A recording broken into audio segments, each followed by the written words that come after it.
La semana pasada, al cierre, el viernes, se habló muchísimo de esta cumbre que se venía desarrollando en Israel, donde todos los mandatarios del mundo se hicieron presentes para conmemorar los 75 años de la liberación de Auschwitz, donde se habló del Holocausto, donde se habló de los desafíos que tiene el mundo para que hechos como este no se vuelvan a repetir.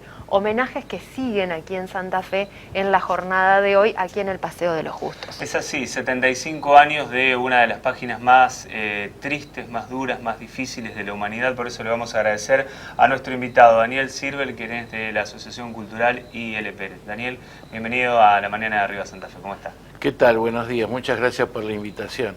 Sí, efectivamente estamos recordando esta página tan oscura de la humanidad como fue como fue Auschwitz o como fue el nazismo en realidad. Yo creo que Auschwitz es la muestra del terror de lo que fue toda la política racial y la política en general del nazismo, ¿no es cierto? No solamente de exterminio, con esa palabra lo decimos, de las comunidades judías de Europa, sino de un montón de otros sectores, ¿no es cierto?, sociales, políticos, que eran opositores al hitlerismo, como fueron los gitanos, los homosexuales, los discapacitados, los eslavos, los opositores políticos, los comunistas, los socialistas, los sindicalistas. Y bueno, Auschwitz representa esa maquinaria del terror, de la muerte, ¿no es cierto?, industrializada, y hoy recordamos a todas esas víctimas, en particular si decimos a la colectividad judía, porque en Auschwitz más de 1 millón de judíos fueron aniquilados, ¿no es cierto?, de una manera realmente horrorosa, como fueron por un lado el trabajo esclavo, pero muchos de ellos directamente, ¿no es cierto?, iban a las cámaras de gas y de allí a los hornos crematorios. Daniel, esta maquinaria del terror, ¿dejó de existir en el mundo? Lamentablemente no. No existen más las cámaras de gas, no existen más los hornos crematorios, aparentemente, vamos a decirlo, pero sí se ha reciclado de otras maneras. Nosotros vemos por ejemplo, un intervencionismo militar en distintos lugares del mundo, la injerencia de potencias extranjeras sobre soberanías nacionales, donde uno podría decir que eso mismo se ha reciclado. Acá en la Argentina nosotros vivimos, durante la época de la dictadura, lo que significó el terrorismo de Estado, donde muchos de nosotros pasamos por esas cámaras del terror, donde hubo desaparecidos, donde hubo los vuelos de la muerte. Sabemos que existen otras cárceles hoy, como Guantánamo, como Abu Ghraib, ¿no es cierto?, u otras en el mundo donde se repiten ese tipo de escenas, donde hay una violación terrible a la individualidad y podemos decir, a los derechos humanos en general. Más allá de quienes estén allí detenidos, eso no lo vamos a poner en tela de juicio, pero lo que no podemos admitir es que haya violaciones tan masivas como sucedieron durante la época del nazismo y que hoy siguen sucediendo lamentablemente. Los bombardeos que hubo con Siria, ¿no es cierto?, la destrucción de Libia, o lo que ha sucedido, ¿no es cierto?, en Irak y en Irak, más que en Irán, ¿no es cierto?, en Irak en los últimos años, todos nos deben poner de alerta, porque a lo mejor uno piensa el fascismo no existe como fue en los años 30. No están las camisas pardas, las botas, no se apalea a la gente en la calle, no le dan de beber aceite de ricino a nadie hoy, por suerte. Pero sí existen otras formas, ¿no es cierto?, donde el fascismo se ha desentado, pero que de muchas maneras, ¿no es cierto?, sigue permaneciendo esa ideología de supresión de aquel que no piensa como yo, de aquel que se lo considera diferente, de aquel, ¿no es cierto?, que por algún motivo no es, digamos, perteneciente a la cultura hegemónica y con tal motivo hay que eliminarlo o subordinarlo directamente. Y en esta actualidad que vivimos en el país, ¿cómo está parada Argentina ante esta historia? Bueno, acá en la Argentina tenemos algunos casos, digamos, singulares.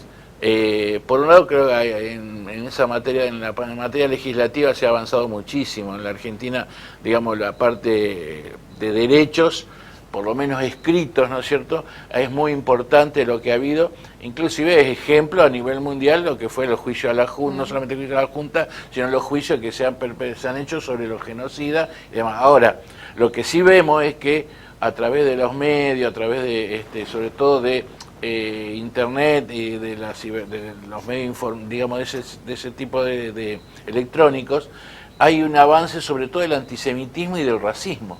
Hay infinidad de portales, de expresiones, ¿no es cierto?, que tienen que ver con la discriminación, con el odio al otro, con lo que se llama la porofobia, que es, ¿no es cierto?, digamos, la fobia al pobre. ¿No es cierto?, aquel que es distinto por una cuestión social o económica. La DAIA, a la cual nosotros no pertenecemos, pero que hace un estudio, tiene un centro de estudio muy interesante, ha detectado que en el último año ha habido, en el 2019, un incremento a través de las redes sociales, ¿no es cierto?, de las manifestaciones, en particular de antisemitismo. Pero uno lo ve también en otras expresiones, no solamente el antisemitismo, sino la homofobia, ¿no es cierto?, que es otra manera de discriminación tan terrible, tan dura, que a uno lo hace sentir muy mal, porque realmente es la discriminación hacia quien es diferente, vaya a saber de qué, ¿no es cierto?, diferente entre comillas, que ha elegido otros caminos, ¿no es cierto?, que no son los que tenemos, lo que hemos elegido cualquiera de nosotros. ¿Sirve, Daniel, esta cumbre, este foro, solamente para recordar lo que pasó, o debería ser una herramienta para discutir lo que pasa internamente en las comunidades? Creo que justamente ese, por lo menos debería ser ese el objetivo. No solamente recordar, que ya de por sí es importante para tenerlo presente, ¿no es cierto?, y para, como vos dijiste, que nunca más se vuelvan a repetir hechos tan aberrantes como eso, ni acá, ni nunca, ni nadie, ¿no es cierto?, que vuelva a repetirse, pero sí para tomar políticas globales, ¿no es cierto?, no solamente de cada uno de los países, sino a nivel de la comunidad internacional, de luchar contra la discriminación. En este caso fue planteado el antisemitismo, que en Europa ha habido un incremento tremendo, esto lo vemos por los medios y demás, o las informaciones que nos llegan, pero también a nivel mundial. Inclusive uno sabe que existen casos de antisemitismo en lugares donde no existen judíos. Es una cosa, digamos, impensada, ¿no es cierto? Entonces creo que tiene que ser una herramienta para que la comunidad internacional, la sociedad civil también, no solamente los gobiernos, sino la sociedad civil tome conciencia de lo que significan estas cuestiones, porque, como decía el poema de Bertolt Brecht, empezaron por los judíos, ¿no es cierto?, después fueron los sindicalistas, y ahora vienen por mí, pero ya es tarde. Entonces, bueno, tener en cuenta eso, ¿no es cierto?, que no solamente, cuando hay un hecho de discriminación, no es solamente contra el que está señalado hoy, sino que es la puerta de entrada para que esa discriminación, esa xenofobia, ese racismo, se pueda expandir hacia otros sectores, ¿no es cierto?, de la sociedad. Hay que trabajar en las nuevas generaciones. Y también en las viejas. En las nuevas generaciones con mucha más decisión, ¿no es cierto?, porque para ellos le pertenece el futuro. Es como el trabajo en la lucha medioambiental, ¿no es cierto?, de respeto. Pero también con las generaciones como la nuestra, porque nosotros todavía tenemos responsabilidades. Somos educadores, somos legisladores, somos funcionarios políticos, claro, por eso, y tenemos una responsabilidad, ¿no es cierto?, de señalar caminos, ¿no es cierto?, hacia justamente los más jóvenes, que son los que van a heredar esto que nosotros les estamos tratando de transmitir. Entonces, si nosotros le transmitimos un mensaje de respeto, de convivencia, de vivir en democracia dentro de la ley, ¿no es cierto?, seguramente las jóvenes generaciones van a ir tomando todo eso y se van a hacer más responsables de que quede una cosa, ¿no es cierto?, ahí, digamos, vaga, dando vueltas, como solamente un acto, como puede ser el de esta tarde, los que se van a realizar en Buenos Aires, que pasa a ser una efeméride. Si hay una labor constante, eso va sembrando y creemos que va a tener un peso fundamental en el futuro. Y lo importante entonces, y esta es mi última pregunta, de rescatar esto de la convivencia en el Paseo de los Justos, bueno, porque no son solamente judíos que ayudaron a otros judíos los que están reflejados ahí, hay de todos los credos. Bueno, justamente en el Paseo de los Justos la característica que tiene es que está recordándose a personas que no fueron judías y que salvaron a judíos durante la Segunda Guerra Mundial, durante el genocidio.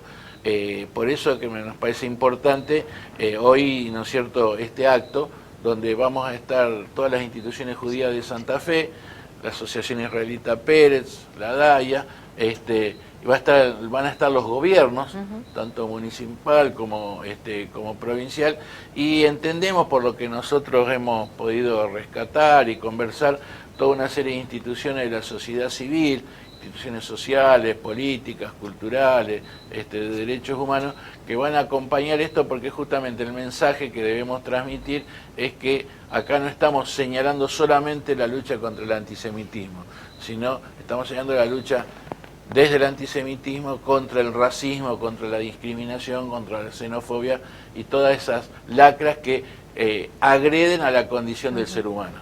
Daniel, muchísimas gracias por la visita. Muchas gracias a ustedes.